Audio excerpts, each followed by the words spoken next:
Hello, welcome to World Now. We're staying with development in Sri Lanka, where reports say President Gotabaya Rajapaksa has left the Maldives on a Saudi Airlines flight bound for Singapore. The president had fled to the Maldives a day earlier amid mass protests over Sri Lanka's economic crisis. It's not clear if Mr. Rajapaksa will stay in Singapore or whether he will use it as a layover destination.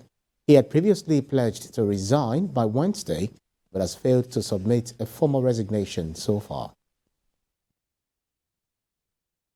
President enjoyed immunity from prosecution, is believed to have wanted to flee abroad before stepping down to avoid the possibility of arrest by the new administration.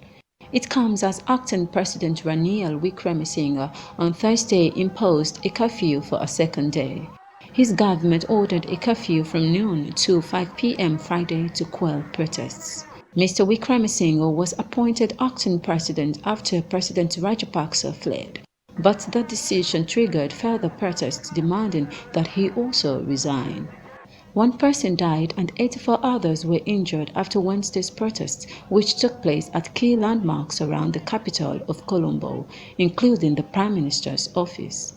Major demonstrations since April over the country's economic crisis have escalated this past week after protesters broke into the presidential palace on Saturday and set fire to the Prime Minister's private home.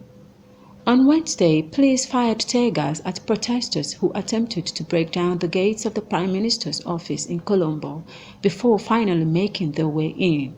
They later made their way towards Parliament.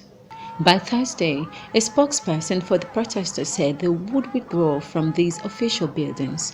As a result, there were no protesters in Parliament on Thursday afternoon. Sri Lanka has seen its economic collapse and the cost of food, fuel and other basic supplies skyrocket for ordinary people. Many blame the Rajapaksa administration for mishandling the crisis and see Mr. Wickremesinghe, who became Prime Minister in May, as part of the problem. The president's departure has created a threatening power vacuum in Sri Lanka, which needs a functioning government to help dig it out of financial ruin.